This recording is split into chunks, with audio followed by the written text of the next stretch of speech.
E este tipo de eleitor existe. E ele estava no armário, né, desde 64. O moralismo de Goela é um atributo da direita. Porém, o moralismo de Goela no Brasil sempre foi o que a Bíblia chama de sepulcro caiado, que é um negócio todo arrumadinho, pintado por fora e podre por dentro, mal cheiroso por dentro. Então, por exemplo, este companheiro, se pudermos chamá-lo assim, ele é parceiro do Eduardo Cunha. Então, você imagina no debate, ó, fica quietinho aí, vai para cima da Luciana Genro e me deixa falar aqui das coisas da economia. Se vier para cima de mim, eu arranco a máscara dele. Simples assim. Cadê o Jair? Este valentão que vai resolver o problema da violência no Brasil, a golpe de frase feita. Porque o camarada que toma posse, o déficit não some porque o cara faz uma frase feita. Sabe uma frase feita? Eu sou honesto. Ô golaço! Eu também sou, ó. E agora como é que o povo decide? Eu sou honesto, diz ele. Eu também sou, digo eu. A revista Veja desta semana traz uma denúncia grave de corrupção envolvendo o governador Cid Gomes e o irmão dele, deputado federal Ciro Gomes. Segundo a publicação, documentos da Polícia Federal envolvem os dois em um esquema de corrupção que desviou 300 milhões de reais das prefeituras do estado entre 2003 e 2009. As ilegalidades teriam sido descobertas casualmente pela PF durante a investigação de fraudes envolvendo o empresário Raimundo Moraes Filho e foram batizadas de Integração Cearense, uma alusão ao Ministério da Integração Nacional, onde Ciro foi ministro de 2003 a 2006, no primeiro mandato do presidente Lula. Aí me dizem, mas pode entrar, inclusive, um perfil mais conservador. Já pensou se entra o Bolsonaro? Eu espero, sinceramente, que não entre o Bolsonaro. Acho que o povo brasileiro é um povo com capacidade de ver o que é perigoso para ele. Por decisão do Supremo Tribunal Federal, a senadora Gleisi Hoffmann, do PT, e o marido, o ex-ministro Paulo Bernardo, se tornaram réus na Operação Lava Jato. A senadora Gleisi Hoffmann, do PT, estava discursando no Senado quando o Supremo começou a julgar a denúncia de que ela recebeu R$1 milhão vindos do esquema de corrupção da Petrobras para sua campanha ao Senado em 2010. A acusação foi apresentada pelo Ministério Público Federal. Sabe quem teve à frente das pesquisas? Com 23%? Deputado Jair Bolsonaro. Senador Tucano Aécio Neves teve só 13%, comparado a ele.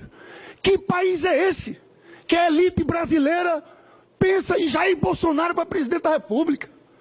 O lamentável é ver que esse projeto mal acabado de Hitler, esse Mussolini tupiniquim, esse nazi-fascista chamado Jair Bolsonaro, segue na disputa para a infelicidade dos destinos do Brasil. Vamos voltar agora ao Supremo Tribunal Federal em Brasília. Os repórteres Vladimir Neto e Júlio Mosquera estão com a lista completa dos políticos que serão investigados. Júlio e Vladimir.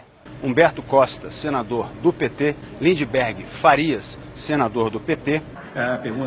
Repetir a pergunta anterior, não acho que também seja o candidato que vai vencer as eleições. Nem Lula e nem Bolsonaro, na minha avaliação. E ainda de acordo com a reportagem do jornal Globo, Joesley Batista entregou à Procuradoria-Geral da República uma gravação que agrava ainda mais a situação do senador Aécio Neves. No áudio, o presidente do PSDB pede R$2 milhões ao empresário sob a justificativa de que precisava da quantia para pagar despesas com a sua defesa na Operação Lava Jato. Aécio e Joesley se encontraram no dia 24 de março, num hotel em São Paulo, quando Aécio citou o nome de Alberto Toron como criminalista que o defenderia. O pedido de ajuda foi aceito. E Joesley quis saber quem seria o responsável por pegar as malas.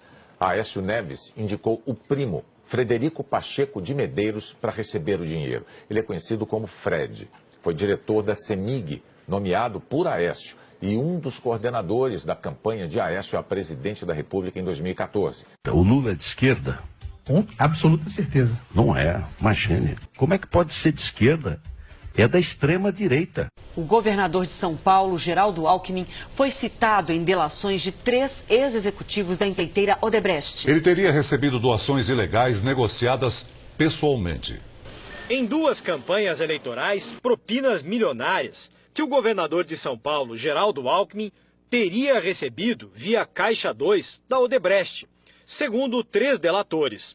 Primeiro na disputa em 2010. O executivo da empresa, Benedito Júnior, mencionou o financiamento ilegal. 2 milhões de reais. O que, lamentavelmente, tristemente caracteriza o Brasil nesse momento é essa discussão infame, esse debate nojento, esse noticiário repetitivo, se é legal ou não é legal, o recibo de aluguel do apartamento vizinho ao apartamento que mora o ex-presidente Lula. Enquanto preparam a sua retirada da eleição presidencial, querendo ou não querendo, não importa, e o caminho para a candidatura do Bolsonaro. O Brasil não merece isso. O Supremo Tribunal Federal autorizou a abertura de mais um inquérito contra o senador Renan Calheiros, do PMDB. Para a gente não perder a conta, Renan responde a 17 inquéritos, 13 deles na Lava Jato, e é réu em uma ação penal. O presidente do Senado, Renan Calheiros, do PMDB, virou réu numa ação no Supremo Tribunal Federal por crime de peculato, que é a apropriação de recursos públicos. É uma coisa importante. Do lado deles, você percebe que eles negam a política. Nega a política. Eles não gostam de política. Lá em São Paulo, não deixaram o Nilo Alckmin falar. Não deixaram o Nilo Aécio falar. Sabe quem é que fala por ele? O democrata Bolsonaro. Isso é que fala por ele.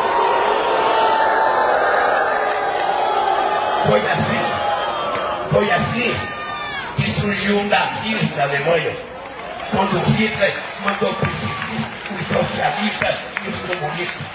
Foi assim que nasceu o fascismo na Itália. E nós queremos dizer alto e bom som. O juiz Sérgio Moro aceitou mais uma denúncia do Ministério Público Federal contra o ex-presidente Lula. Na ação em que se tornou réu hoje, Lula é acusado de receber propina da Odebrecht ainda durante seu mandato como presidente da República, com a compra de um apartamento em São Bernardo do Campo e de um outro imóvel em São Paulo. O juiz Sérgio Moro aceitou a denúncia contra o ex-presidente Lula pelos crimes de lavagem de dinheiro e corrupção no caso do sítio em Atibaia. Lula já foi condenado no caso do triplex em Guarujá e é julgado agora em 5 ações, 2 em Curitiba e 3 em Brasília. Na denúncia, os procuradores de Curitiba afirmaram que Lula recebeu propina por meio da reforma e decoração do sítio de Atibaia. O dinheiro teria origem em 6 contratos da Petrobras. A Justiça Federal em Brasília aceitou a denúncia e o ex-presidente Lula se tornou réu em mais um processo. Ele vai responder por corrupção passiva, acusado de negociar propina para prorrogar incentivos fiscais para montadoras quando era presidente. O juiz Sérgio Moro, da Justiça Federal no Paraná, tomou hoje sua decisão a respeito da acusação de que o ex-presidente Luiz Inácio Lula da Silva é o dono oculto de um apartamento triplex no Guarujá, recebido como propina paga pela empreiteira OAS em troca de benefícios em obras da Petrobras. Numa longa sentença de 218 páginas, o juiz Moro resume as acusações que pesam contra Lula, relata os argumentos da defesa e analisa minuciosamente as provas documentais, periciais e testemunhais para concluir. O ex-presidente Lula é culpado dos crimes de corrupção passiva e de lavagem de dinheiro. E por esses crimes, deve cumprir uma pena de 9 anos e meio de prisão em regime fechado.